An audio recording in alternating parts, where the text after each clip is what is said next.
Yankees fans, I feel so terrible. What we're going to do today is break down the latest injury updates surrounding the game of baseball. And unfortunately, Luke Voit, the MLB home run leader from a season ago, he has a torn meniscus. So we'll talk about how long he's going to be out. This is not, first it was Eloy Jimenez, now it's Luke Voit. This sucks. But anyways, what's going on, guys? It's Fuzzy. Welcome back to yet another MLB recap spring training edition. Yes, we have to talk about a few injury updates, but today's recap is still going to be a lot of fun. So if this is your first time on the channel, do not be afraid to hit that subscribe button. You guys have been killing it lately. Thank you all so much for the support, but we are officially 5 days away from opening day. So aside from the injury concerns, I also want to talk about how the Chicago Cubs should be thrown out the game of baseball, banned, and just ashamed of themselves for what they're doing to guys like Kris Bryant and now Nico Horner. I cannot believe that they are choosing to manipulate service time yet again. It's disgusting. They should be ashamed of themselves. So yeah.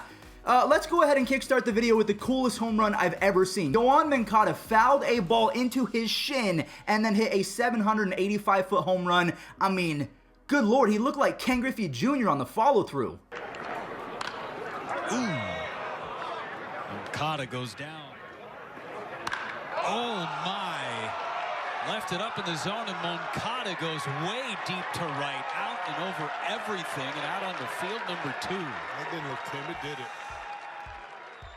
Let me know in the comment section down below, what is the coolest home run you've ever seen, whether it's in person or on TV? I'd have to say that one right there. I mean, there was another one that Yoan Moncada hit a few years ago that was a beautiful swing, and in my opinion, he now has the sexiest swing in all of baseball. If you disagree, let me know in the comment section down below. Now, before we get into the injury updates, let's talk about a college pitcher, Jack Leiter. We've talked about him a lot on the channel. So in his last start, he threw a 16 strikeout no-hitter, and then in his very next start yesterday, he went 7 innings, allowed 0 hits, and had 10 strikeouts. So in his last 16 innings, I believe that he has 26 strikeouts and 0 hits.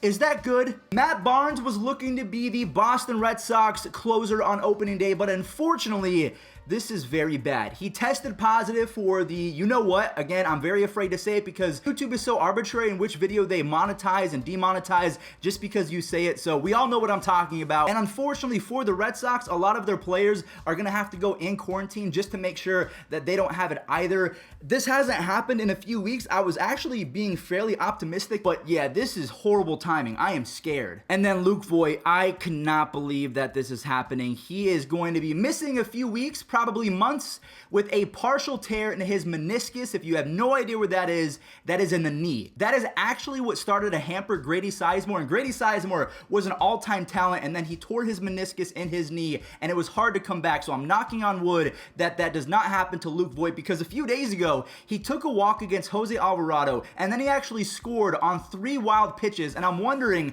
if this happened during that sequence of pitches, because Jose Alvarado has been nasty, and then all of a sudden, he just lost control, and that allowed Luke Voit to circle around the base paths. But maybe hindsight is 2020. Maybe that was a bad thing to do, because like we mentioned with Eloy Jimenez, it's spring training. You have nothing left to prove if you're Eloy or Luke Voit. Just kind of ease back a little bit and just get warmed up. I feel super bad for Luke. I don't know if it happened during that sequence or not, but he is going to be missing at least a month. And then in Yankees terms, if you guys aren't familiar, every time the Yankees say a few weeks, that usually means 2 months. So they usually like to be safe in terms of terminology, but it's always worse than that. So my prayers are going out to both Eloy Jimenez and Luke Voit. I hope that their surgeries are going to go well and that they're back in no time. Moving on over to Jett Peterson. He had 2 bombs yesterday, and he is now up to 7 in spring training. He is tied with Bobby Dahlbeck, which makes me think to themselves, why did the Dodgers let go of this guy? He didn't sign for a whole lot of money, and the Dodgers have nothing but money. And considering he's been there for his entire career, I'm very confused by this,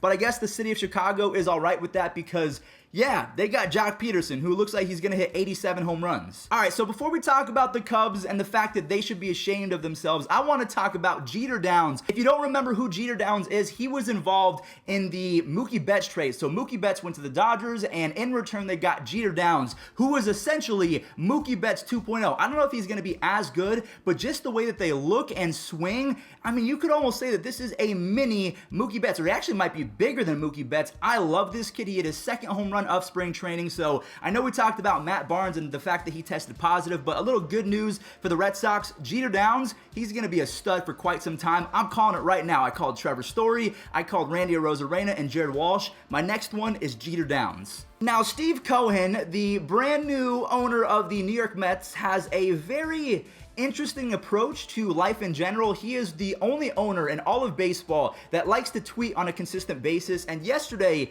he tweeted out an interesting tweet about how much he should pay Francisco Lindor and the fact that he is going to crowdsource that answer. If I'm Lindor, I'm looking at it like, hey, my free agency is not a joke. Like, I don't mean to be a massive buzzkill, and I know that this tweet was just for fun, but if I'm Frankie, or Francisco, he doesn't like to be called Frankie. If I'm Francisco Lindor, I'm thinking, yo, can we keep this private? Like, I'm trying to sign a contract. It's not up to the people of Twitter. What are you doing? Deivi Garcia was part of the latest cuts for the New York Yankees. Unfortunately for him, he will not be making the rotation. Now, he had a really good spring, and if I was him, I'd be a little bit upset because Domingo Germán is the guy that took his place as the number 5 starter. Now, Domingo Germán, he did earn that spot. He's had a fantastic spring, but considering he's had some off-the-field troubles, a lot of people are kind of saying, yo, maybe Domingo Germán should not be given the opportunity considering of his actions and the fact that he has not been a good person, but maybe in a world of second chances, he's going to get that second chance, and then if he blows it, we'll go ahead and give the job to Deivi Garcia. So unfortunately for Deivi, he was optioned. Now, another guy that was optioned, this is where the rant is going to ensue.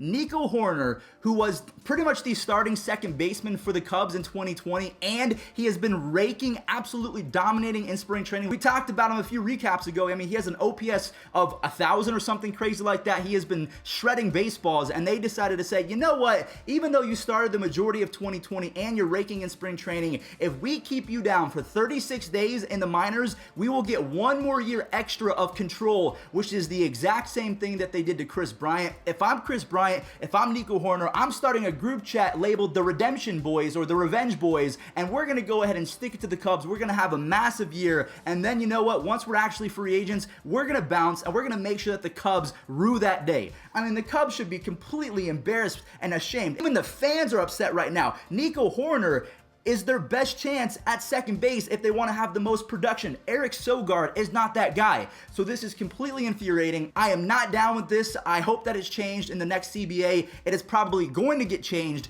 and it's just such a shame. Now, another situation in which you can consider service time manipulation, I don't think that's the case. With the Mariners, you have Jarred Kelenic and Julio Rodriguez. Yes, they have both been raking in spring. They both have insane stats. You cannot argue that. However, they only have 48 bats combined. And then also, I don't think either of them have played in a single AAA game. So you can make the argument that both Jarred Kelenic and Julio Rodriguez don't deserve to be in the bigs just yet. Maybe they call them up by the All-Star break or whatever. If they call them up after 36 days, I'm going to be upset because that is full-blown service manipulation. But I can make the argument that Nico Horner being optioned is a whole lot worse than Jarred Kelenic and Julio Rodriguez being optioned. So let me know in the comment section down below. If you're a Cubs fan, are you annoyed? If you're just a baseball fan, what do you make of the Cubs doing it a second time to a future star?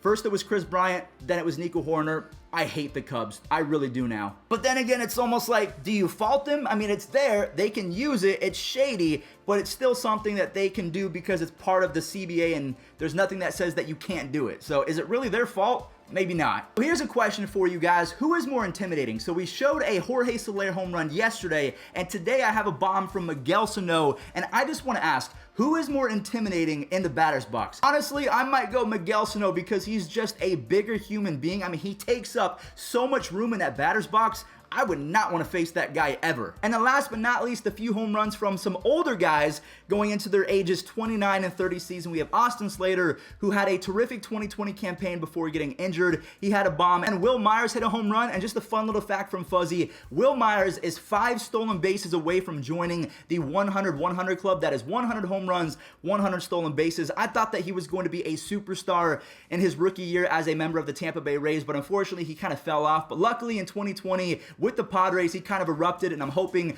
for another resurgent year. And that does it for today's video. Thank you all so much for watching. Remember to hit that subscribe button, and also, we are streaming a whole lot more on Twitch. It's at Fuzzy from YT. We're talking baseball. We're buying cards on eBay. We're playing MLB The Show. It's a lot of fun. I'll catch you guys there. Be safe. I hate the Cubs. I hate them so much.